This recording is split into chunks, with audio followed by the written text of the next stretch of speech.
Punters, greetings. Welcome to the Mailbags preview of the weekend. We've got nondescript racing from Queensland, and we've also got finals day from Flemington.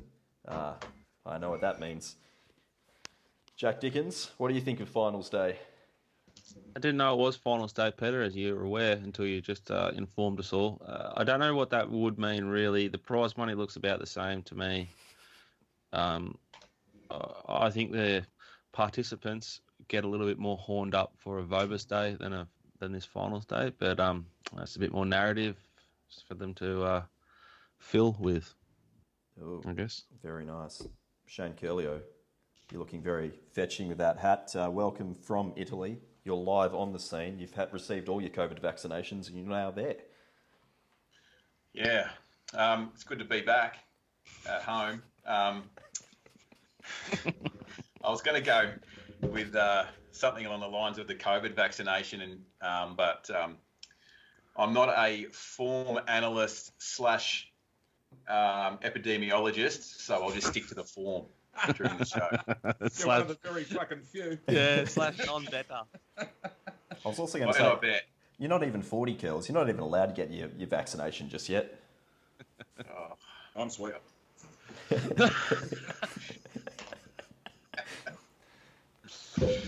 Okay. Nothing a bottle of grappa won't fix anyway. Peter, if I do get the COVID, just straight on the grappa. Get to your local gym. And then what was the other place? Brothel. Brothel. Anyway. How are you all? Good to see you all again. Oh, yeah. Grateful to be kicking it around in Melbourne town. Sun's out. It's a beautiful day, isn't it, boys? The Victorians amongst us. It's nice outside. Golf courses are open. Hopefully going to get back onto one next week, maybe. Very good. Well, that's the preview show. Thanks for joining us. We'll be back next week. Race day number 8, Flemington, and have a great weekend, guys. Yep. Curls, you mentioned the weather is cast in Queensland. That's why you're in Italy at the moment. Do you want to just run us through in 8 words or less what you think of the cards up there this week? Likely to be decimated by many scratchings. Very good. There's also a few horses in the market up there, which are probably, given the trainers' strike rates of late, a little bit under the odds. Would you like to care to elaborate? I'm just a little concerned about a couple of camps and how far off their career averages they are in their last few runs. Les Ross he's about a 12% career strike rate sort of trainer, but he has got a reputation for having horses perform particularly well on heavy tracks because he's supposedly fitter than everyone else. He hasn't trained a winner in his last 50 starters, so that's of concern. Heading into Saturday with a few runners. The Les Kelly stable was one that's normally been pretty deadly when the money's been there.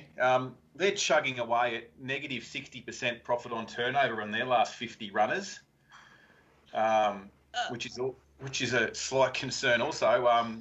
He has that local wet tracker Tamerlade that has been supported early in the Wing Skinnies.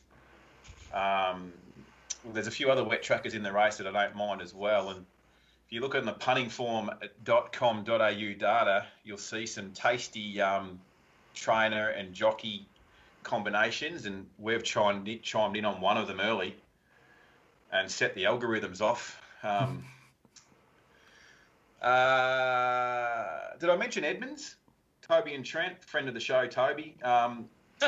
You'll love this. Last 50, they're at 6%, and their career strike rate's just a whisker under 20%. So they're going terrible. I think that they might have been a little bit exacerbated of their last 50 by having one first past the post Saturday that lost on protest. So I'm just. There's a couple of those horses there that are in Saturday that are in the market, and the stables aren't going that great. So that's sort of a factor that's playing on my mind a little bit.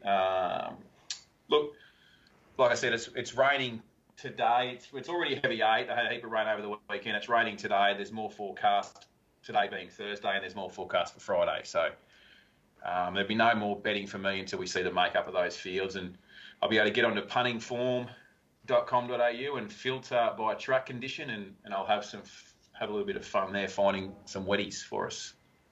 Okay, very nice. Well, that's Queensland. Sounds appetising. As you said, you've already set off the algorithms of one. It's no longer a bet, I take it? Well, it was like 20s into as short as $9 elsewhere when they ping-ponged the price without a dollar being on, likely. And it settled sort of back up to that sort of $16, $17 mark. So we'll wait and see what happens after scratchings. Very nice. But I'm not down on the meeting. I'm looking forward to betting it. It's just unsure of the makeup of the final field, so I'm happy just to let it go for now. Okay, very good. Jack Dickens, finals day, Flemington Race 8. You wanted to have a little preview of that event. Yeah, just quickly looking at some of the punting form stuff and the market, which I think doesn't mean a lot at the moment in Victoria, but it does with the Phillips Stokes yard. You can deal a little bit of the history with that stable and soft horses, but at the moment, if they're soft, they don't run well. Their last 50 runners, they're negative 18.8% pot, but like more relevant, they've gone from a 19.5 strike rate last 12 months to a 10% strike rate. They do improve traditionally off a good amount of horses at Flemington, but something's not right, I don't think, at the Stokes camp at the moment. And a camp I'm going to be cautious with for the next sort of 2 weeks. And just a shout out to the racing industry for the Dutch ruddering and bubble bath work with yesterday. Jamie Carr went forward on Christini, which was an outstanding tactical ride and showed how brilliant she is. And she was rightfully patted on the back relentlessly. Nor the stewards, nor those same participants mentioned anything about her ride on November Dreaming the previous Wednesday at Cranbourne, where she gave that horse absolutely none. It wasn't in the stewards report, and it won't ever be spoken about by anyone, and it's very frustrating for anyone who bets on this thing properly.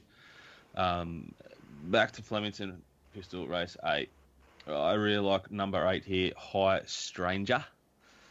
It's had a few starts this prep. Its peak figures over 600 metres, which is slight negative, but last start was 1100.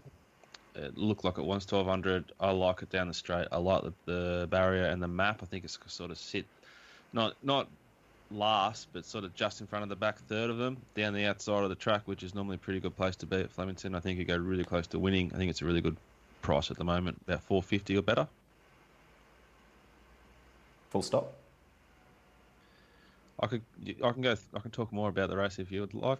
No, I thought that was pretty good. Succinct, concise. Oh, sorry, we've already mentioned the algorithms once today. I just wanted to bring them up again. So one of the locally based corporate bookmakers has just gone up at Northam today, and the favourite has shortened in across the rest of the corporates from $3.50 into $2.70, $2.80, because this bookmaker went up at $3. How cast is WA racing? That's absolutely shithouse.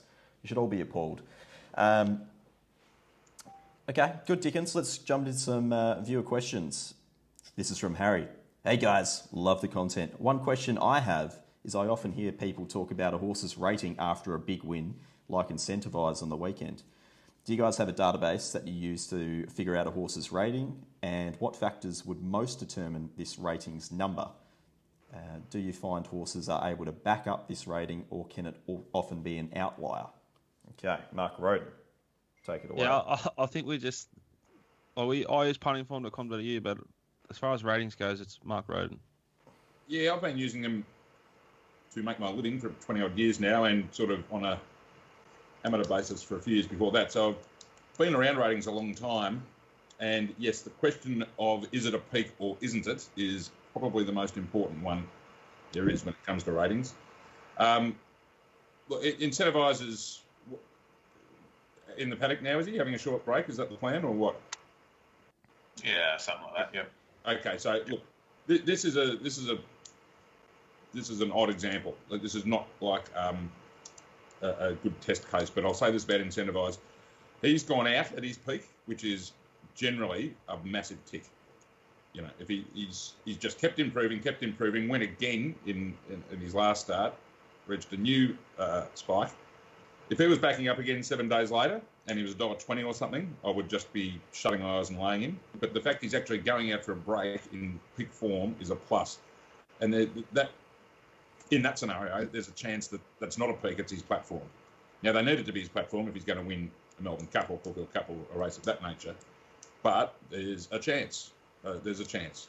I mean, just the upward spiral improvement is a tick, and now going out at his top is another tick as well. So I think what Harry's probably getting at is, well, think about it this way. If a horse runs a big figure and wins at $21 or something, and there's just no guts to its ratings or figures behind that, and it's fronting up again 7 or 14 days later, and it's in the market, you've got to think very carefully about whether you want to back that horse, because that's the sort of scenario when I'd be saying this is a peak.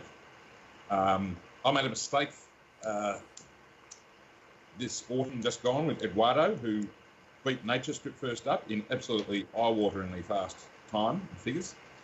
And then he fronted up in the Galaxy. Now, so I thought to myself, first up peak, a couple of mitigating factors there. One, it was his first full prep with Joe Pride.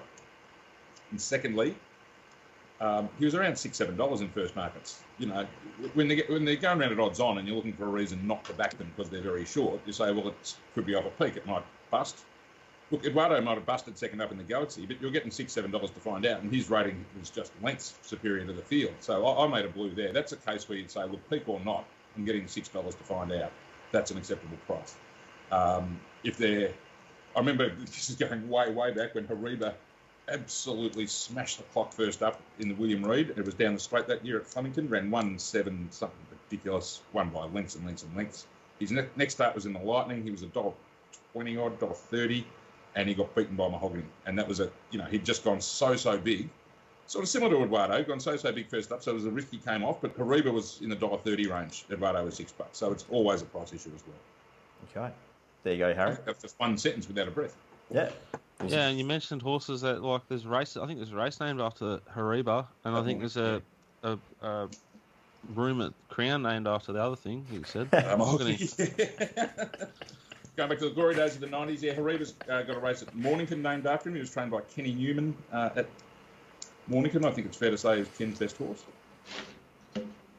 Isn't it fascinating, like, just off topic, how the participants have, like, they're so forward with their opinions on shit they know nothing about, and offer very much to little on what they're employed to talk about, or what they work in, trainer or a... Yeah, well... It's peak racing industry, isn't it? Like, oh, you want my opinion on, refugees? Yeah, well, I actually did 6 years of university on that. Like, no, you didn't, mate. Shut the fuck up. Do you reckon that was going to go on set day? Oh, yeah, he's ticking over nicely. Expect him to run well. Yeah, but apparently you can't bloody leave the border. Jack, Peter, just want to update Les Kelly's stats. He just had one at Kilcoy that went $2.40 out to $4.80 and knocked me off. I've heard of the power of the mouth in breaking runs of outs, but actually in real time, I don't think I've seen that done for a while. Yeah. And we're not even live today. Actually, another thing before I forget, if you sign up this week, again, I'll do another lesson. So you sign up at puntingform.com.au, which is the database we all use, and you get the sectional pro form subscription, which is about $280 a month. I'll run you through it for 30, 45 minutes. If you're lucky, maybe Pete will jump on as well, or Curls. Pete's always keen to get involved, that sort of stuff. Anything he can sort of get around, he does. So sign up, and we'll look after you to get you started. That will end up on the cutting room floor. Here's a question from Callum. That's a joke. I'll leave it in. I think. It was really good to have you there last night for happy hour again. I've got prior busy, engagements. Wednesday night is a very busy night, as you would know. You've got to get all that form done for when WA markets don't go up. From Callum. Hey, mate, congratulations on the past few months. Low flying. I just had a question with regards to the significance of large amounts of money being matched on a given horse. I understand that it means a lot of people are wanting to back the horse, but that means just as many are willing to lay it. Hence, why would it necessarily suggest that the horse will run well? I think it would it's more relevant to if there's a lot of money matched and it firmed, or there's a lot of money matched and it drifts. So if there's a lot of money matched and they can't stop laying it, then someone big thinks it's going to run poorly, probably knows something you don't, and if they're just happy to keep on backing it and just keep coming in, and there's a lot of money matched on it, then someone's happy to sort of take any price about a horse, and that's a really good sign it's going to run a big race, especially if it's a back marker. Yeah. Okay. So if a back marker's really firm, it's going to run a good race. I like to launder money through the exchange by backing and laying the same horse at a very short quote. What the fuck? Is that why you're overseas at the moment? Yeah. Mark Rhoden, we've talked about betting the drift quite a few times.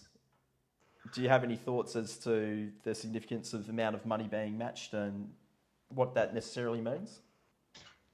I would say I would try to align it to what you'd expect to be matched on that market. Yep.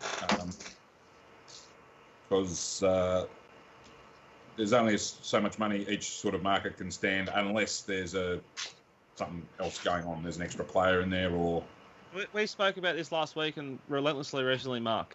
I think it's about certain setups. So if it's a J-Mac horse that's soft, it's very scary.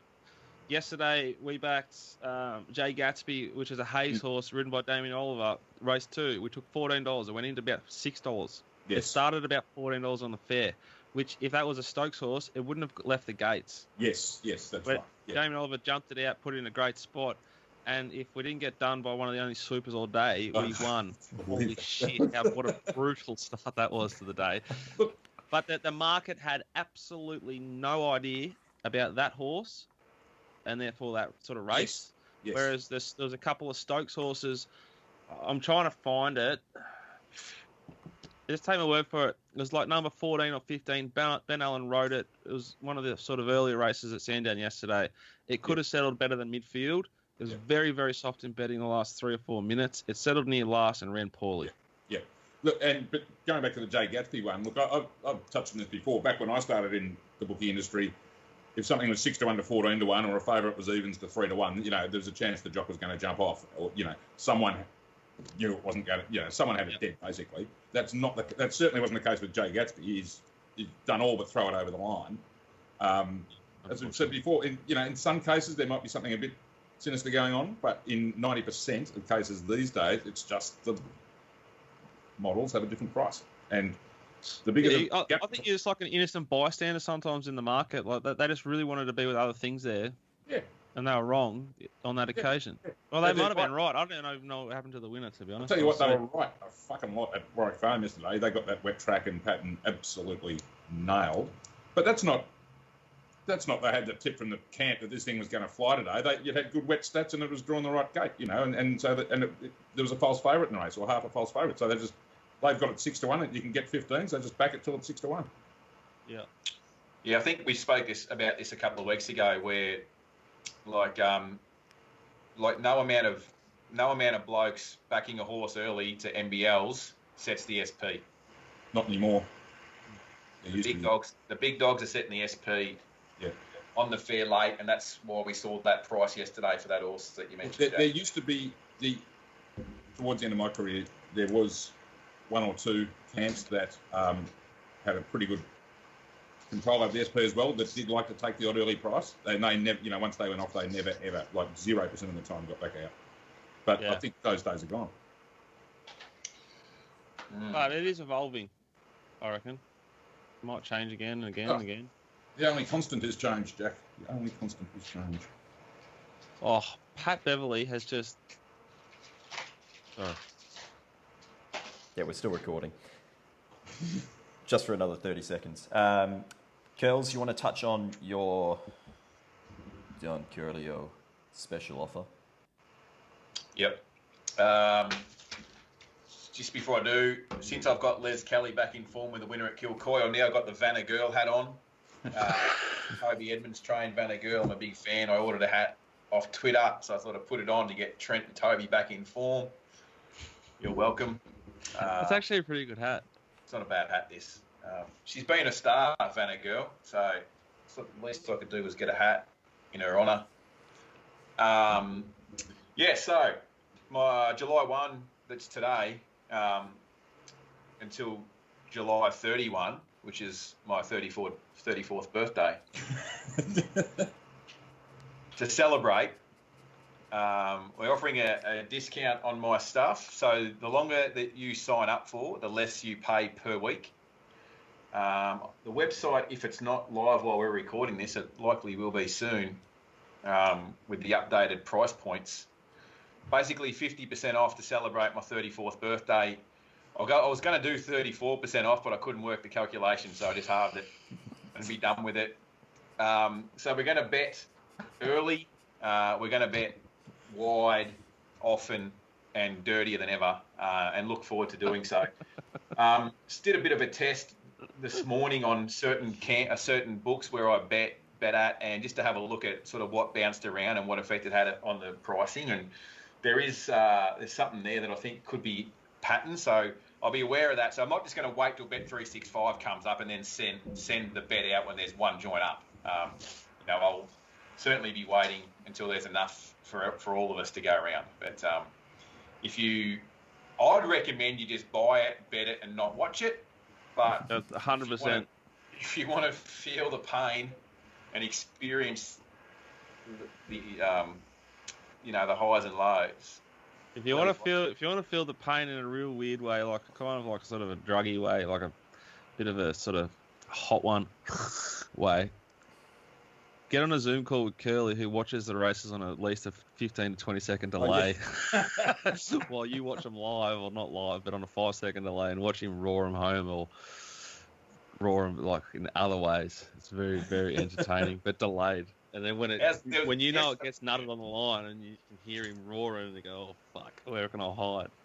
Oh, I've backed two horses that have kicked clear, and something at 50s comes down the middle and knocks us off. First starter. Yeah, that wasn't good. That was anyway. Yeah, so thanks, Pete. That's what we're going to do. So we're going to offer it for the month of July. Like I say, get involved. The only commitment that I've made to the race by race stuff is on the Saturday. Or sort of like the feedback was that guys during the week, and most of the guys are working, whatever else, they just want as many dirty bets as they can anywhere across Queensland. Those that have been in the chat have seen some of the filthy stuff coming through from like Townsville and Rockhampton during the week, and all those places where it's filthy running the same data. So it's going to be fun. It'll be dirty, and it's good because all my statistics that are on the results page now at themailbag.com. All those bet.au, all those fixed odds bets that I had were at 9 o'clock race day. So we in line with NBLs, but now it's going to be filthy and wider, and the pot will increase. Yep. That's what we want. That's what it's all about. All right, guys, go well over the weekend. Mark Rhoden will catch up tomorrow with Mark Sheen to preview whatever the meeting is. Last time I said it right, it was wrong, but I was actually right in the way that it's turned out. So we'll catch up then. Bye for now.